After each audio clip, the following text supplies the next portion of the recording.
Dangerous high tides this past weekend has left a trail of destruction along coastal towns in both the Eastern Cape and the Western Cape. In fact, on Saturday, the National Sea Rescue Institute warned the public against going to beaches along the coastline in the Western Cape. Sadly, one person died. The death of an elderly woman was reported. Another person also left injured. The George Municipality closed all beaches in the area when high waves battered areas, and in the metro, several coastal homes along Bikini Beach in Gordons Bay and Cork Bay were also affected. Let's take you live now to Sea Point in Cape Town. That's where we find our reporter Nasiphi Same. And Nasiphi, you're making us all very, very nervous standing that close to the ocean. What is, for example, the National Sea Rescue Institute saying this Monday morning?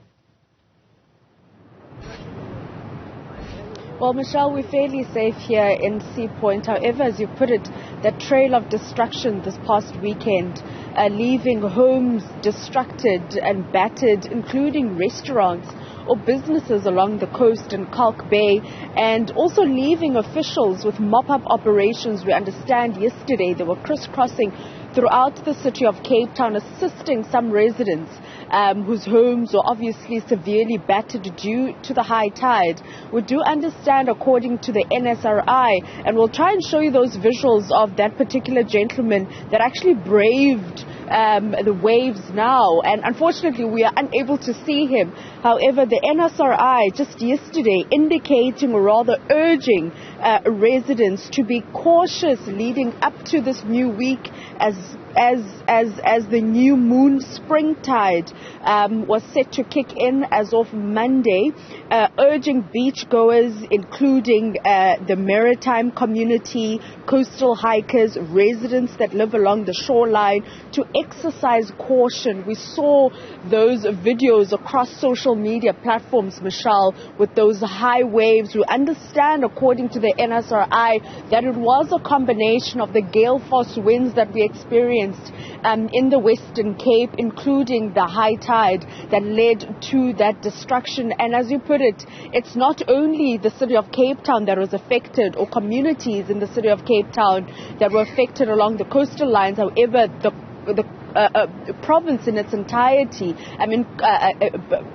places like the Garden Route being severely impacted, places like Mossel Bay, and we heard the George Municipality closing several beaches due to the impact of those high tides that washed away some cars that were parked near the coastline. We do also understand that in the province, rather, there were several roads that were closed. We know Bowden Powell was one of those roads that was closed for quite some time to ensure that residents are safe.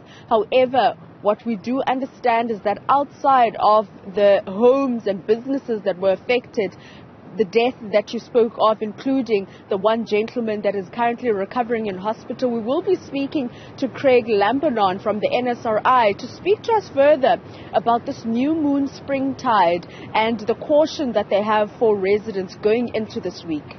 Yeah, absolutely. And in fact, we did see that person out on a boat there behind you, Nasiphi. The advice that we got insofar as the advice around caution for people living along the coast was that the weather would subside by this afternoon. So, technically, it's still not safe to be going into the ocean, and really, that area should be avoided still.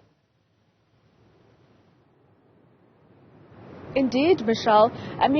On Saturday, one was asking questions, those that actually went to the coastline or the beach, as to what was actually happening and whether or not authorities knew about this, taking into account that some of the beaches that I went to did not have any caution signs or anyone there, lifeguard, indicating or putting a caution to residents that one should not go close to the beaches. However, as I put it, we will be speaking to Craig Lambernon whether or not they were aware of this, and did they expect, this, or rather what played out this past weekend to have this trail of destruction that we saw. I mean, as one would assume, you know, the coastal towns, including the Eastern Cape, was severely affected. So it is quite concerning, and also the trail of destruction that it leaves behind. The city of Cape Town also, you know, working around the clock, as they said yesterday, that